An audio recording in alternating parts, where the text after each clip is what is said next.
the narrative. Water Development and Sanitation Minister Engineer Colin Zovu has expressed gratitude for Finland's support, including a €20,000 contribution to the third Pan-African Implementation and Partnership Conference PanCon 3 held in Lusaka earlier this year. The two countries are set to co-chair the United Nations Water Conference in 2026, presenting an opportunity to showcase innovation, leadership, and agents in addressing global water challenges. A memorandum of understanding was recently signed between Zambia's Ministry of Water Development and Sanitation and the Geological Survey of Finland, GTK, to collaborate on hydrology, water resources management, and aquifer recharge management. The partnership aims to enhance sustainable urban water supply with a focus on groundwater management and transboundary aquifers. Finland's support includes capacity building in groundwater modeling, strengthening Zambia's Finland's support includes capacity building in groundwater modeling, strengthening Zambia's ability to secure long-term water availability. The minister was speaking when Finland's Deputy Minister of Foreign Affairs, Pasi Helman, paid a courteous call on him. So partnerships like this, through these MOUs, are key for us to ensure that we start moving again in the right direction. So we are very thankful. The partnership focuses on critical areas such as hydrogeology and water resources management, aquifer recharge management, which is a key approach for securing sustainable water supply. I must quickly mention to you that for us this is very, very important, because one other aspect we are collaborating very well with Finland is the issue of pollution control, particularly from mining activities. I'm sure you're aware that we experienced quite a disaster, which disaster we are tackling right now, and tackling quite well. So we need to ensure that we build capacity to prevent future disasters, but also to ensure that we clean up our river systems. So we thank you for the support. Through this cooperation, Zambia and Finland will collaborate on applied research and mapping of water resources, including transboundary aquifers, to enhance sustainable water supply. Again, this is very, very important for us, because most of our big rivers, obviously, in fact, even our small rivers, these are transboundary rivers, and managing transboundary rivers, transboundary aquifers, I think is key. It's very, very, very important.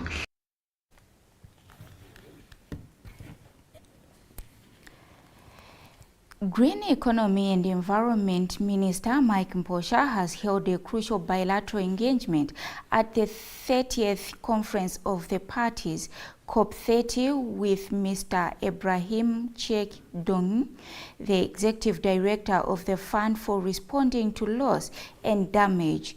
The bilateral engagement focused on the urgent need for predictable financing to help Zambia cope with escalating climate disasters, even as the country works to operationalize its green transition policies. Mr. Mposha emphasized Zambia's critical vulnerability, stating that climate change continues to cause devastating economic and social damages across the nation. Mr. Mposha welcomed the recent operationalization of the Fund for Responding to Loss and Damage as a timely and transformative step in addressing these realities, especially as the fund begins to issue its first calls for proposals at the COP. And Mr. Dong provided an update on the fund's immediately prioritizes, especially for Africa. He indicated that the debut call for proposals launched at COP30 in Belém would make $250 million United States dollars available for projects seeking to address a wide range of climate-related losses, from damaged infrastructure to the loss of community displacement or cultural heritage, among others. Framework to facilitate a just transition towards a green and climate resilient economy. However, access to adequate and predictable financing remains a major constraint, and I think this is not just for Zambia, but for most of our least developed countries. Yes, so we are therefore optimistic that the Loss and Damage Fund will help to bridge this financing gap, allowing us to implement key interventions outlined in our nationally determined contribution, NDC, and also in the national adaptation plans. And direct budget support is what we're looking at. So therefore, it's really important to understand that this is designed as almost as a pilot to really test the waters in terms of what we could do, learn some of the lessons as we scale out, we know at least what not to do. I think one particular concern that Africa has raised with all the climate fund is the complexity of accreditation. And that's why our board has heard the countries and say we're not designing accreditation process now. We can design it maybe over time, but we're actually piggybacking on existing accreditation system. In this case, for example, the GCF, the GEF, and Adaptation Fund. The three combined, you get up to almost 200 institutions that could be the institutions that can access our. The Zambia Meteorological Agency ZMA Executive Director Humphrey Nkobeni says the agency has made significant strides in ensuring accurate and reliable measurements in Zambia. Mr. Nkobeni said the agency has approved 5 new models of measuring instruments, including bulk flow water meters, trade scales, and portable weighbridge, which passed technical, legal, and environmental tests. ZMA conducted 18,486 verification of measuring instruments, achieving 93% performance for the quarter and 99% cumulative performance year to date. The agency also inspected 231,524 prepackaged products, achieving an overall 93.4% compliance rate, with high compliance rate recorded in meal, fertilizer, agricultural seeds, cement, and cooking oil. The Zambia Meteorology Agency approved 5 measuring instrument models, 2 of which were bulk flow meter models, 2 trade scales, and 1 portable weighbridge. So through the type approval process, the agency verified that each model met Zambia's climatic, technical, legal, and trade requirements. All instruments successfully passed the prescribed tests, ensuring their accurate, compliant, and reliable. This process safeguards consumers, promotes fair trade, and strengthens confidence in Zambia's measurement systems and regulatory integrity. In the third quarter, ladies and gentlemen, the agency undertook 18,486 statutory verifications of regulated measuring instruments against a target of 19,925, representing a 93% performance. We now take a short break. We'll be right back. Don't go away.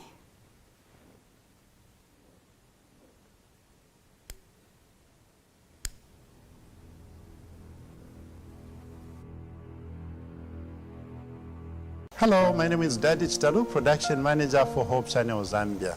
In line with the reach 1 billion people with the gospel by 2030, Hope Channel Zambia is looking for compassionate individuals who can donate in kindness or financially to the number and bank details displayed on the screen. Your contribution will help many be reached with Hope Channel's life-changing content. Together, we can reach out to this 1 billion people targeted to be reached to before or by 2030.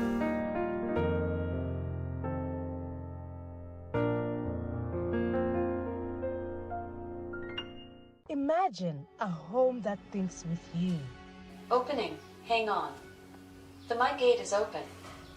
With Epitome Engineering Limited, the future is here. From smart circuit breakers to smart switches, smart sockets, smart locks, and the smart home controller that brings it all together, Epitome Engineering transforms your space into a truly intelligent home.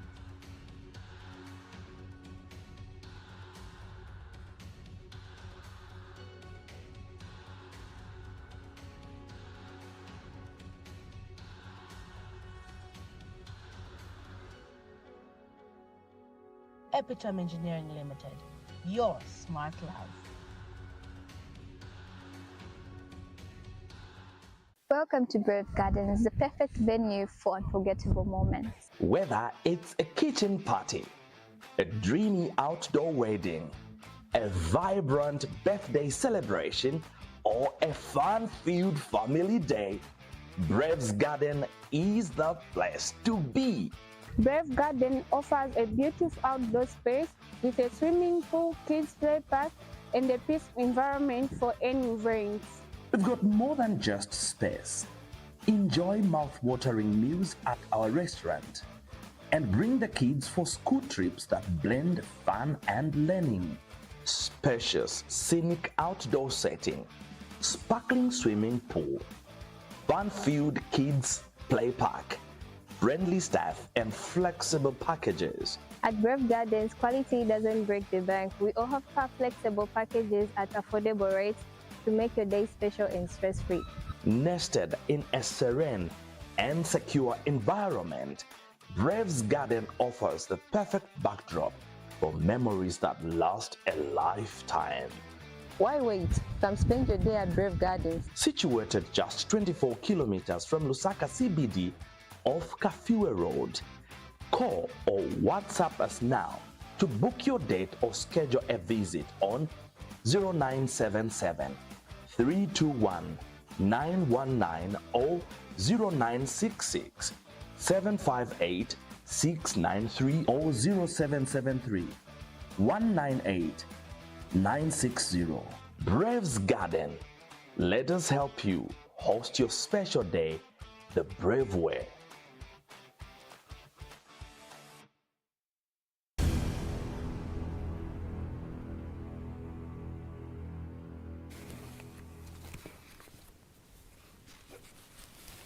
Thank you so much for still staying with us. We continue with the news. The Ministry of Health has announced that Zambia will host the 3rd Regional Advisory Committee meeting for the Health Emergency Preparedness, Response and Resilience Program for Eastern and Southern Africa from the 18th to 20th of November 2025 in Lusaka. The high-level gathering will bring together health experts and policymakers from across the region to strengthen collaboration and improve the continent's readiness for health emergencies.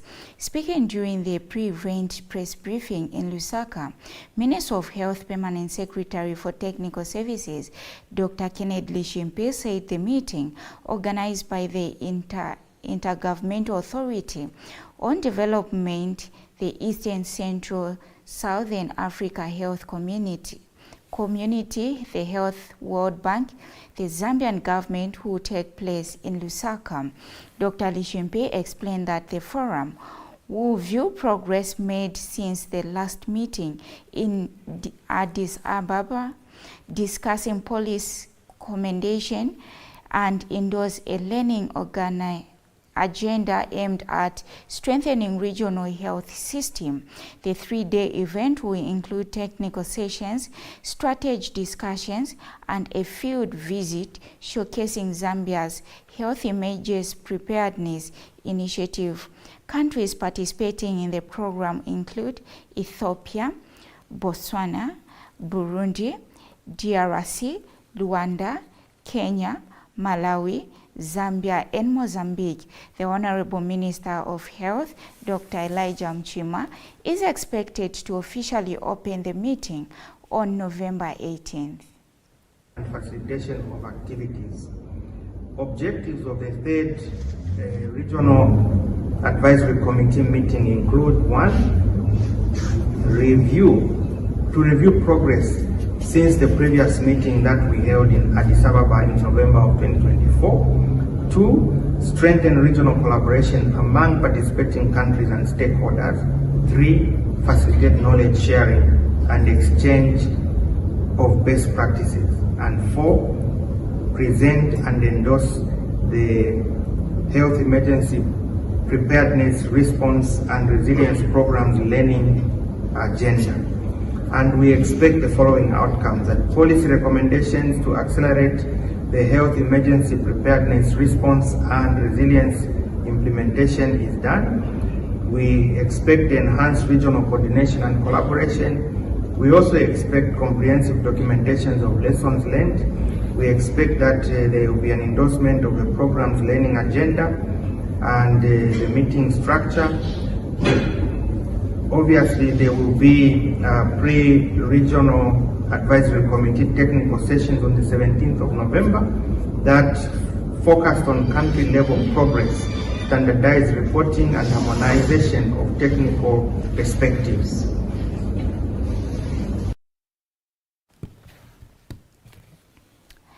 The 2026 Southern African Development Community SADC Media Awards competition have officially kicked off, recognizing the crucial role journalists play in shaping the region's narrative and fostering cooperation, integration, and development. Speaking during the media briefing this morning, Ministry of Information and Media Permanent Secretary Thabo Kawana says the awards aims to celebrate outstanding media works showcasing SADC's progress and challenges, encouraging intra-Africa trade and markets integration, and promote economic growth, industrialization, and cross-border cooperation.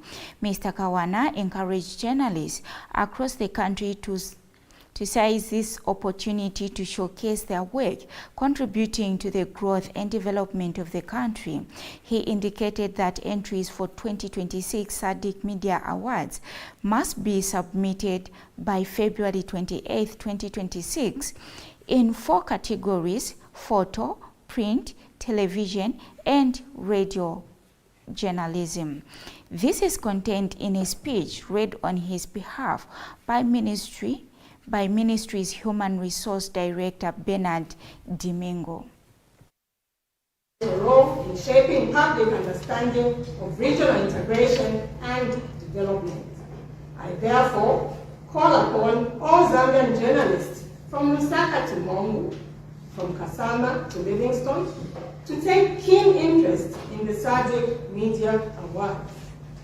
Your stories matter.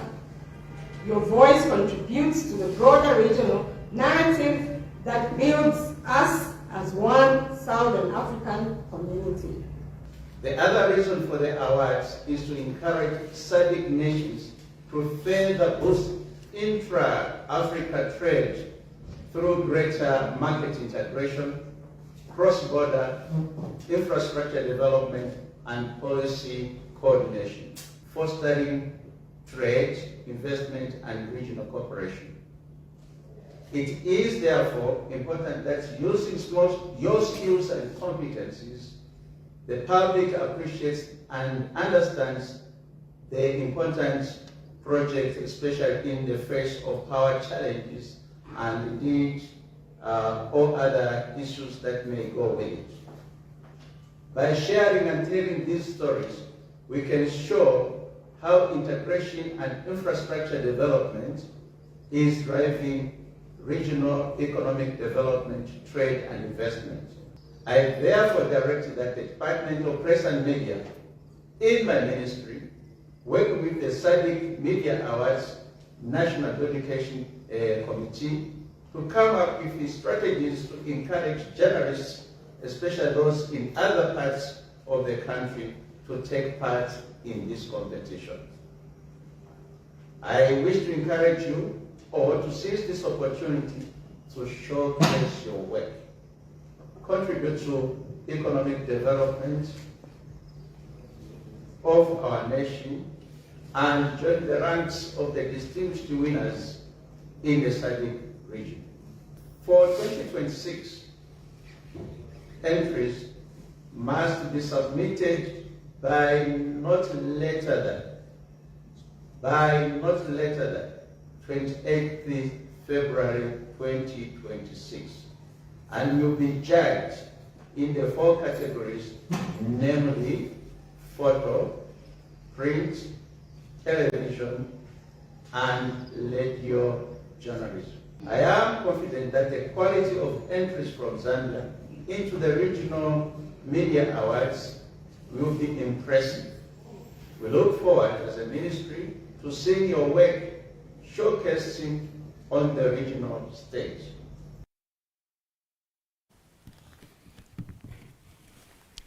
The Charleston Mission District of the Seventh-day Adventist Church has concluded a 2-week evangelistic crusade that saw 28 people give their lives to Christ.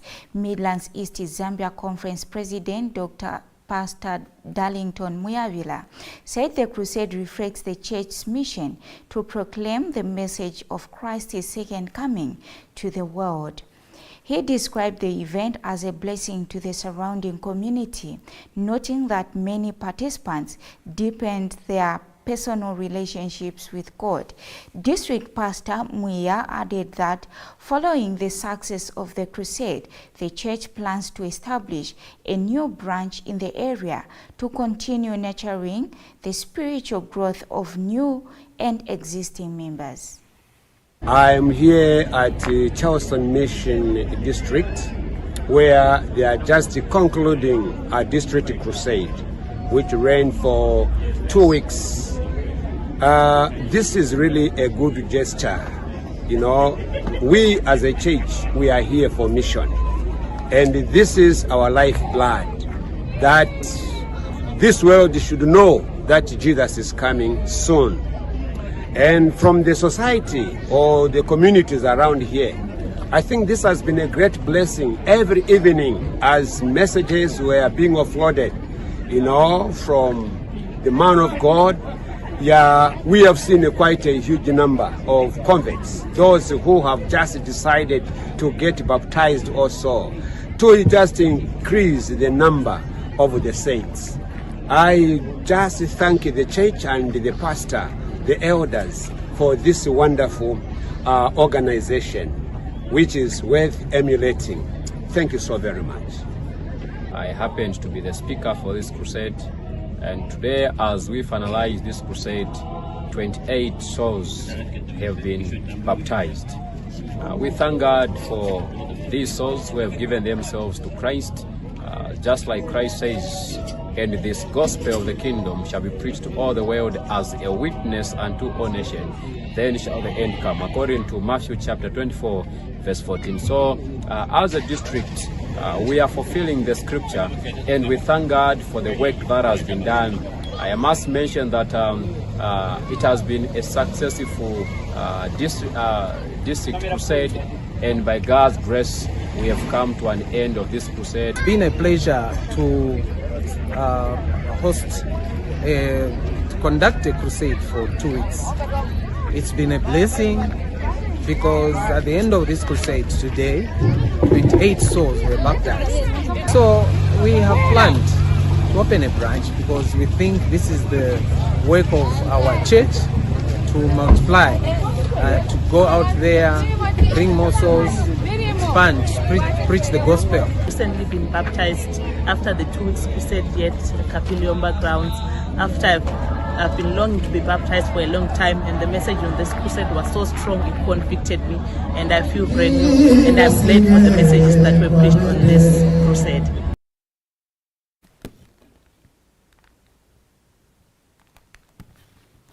And on that church story, we come to the end of our news. But before we go, let's look at stories that made headlines. Chiefs urged to monitor CDF projects. Nzovu nods Finland's support. Zambia to host regional health emergency preparedness meeting. 28 souls baptized at Charleston Mission District. On behalf of the news crew and the entire production team, I've been your anchor, Membo Chitimbiti, alongside George Kalimukwa. Keep watching Hope Channel Zambia, media that changes lives. It's bye for now.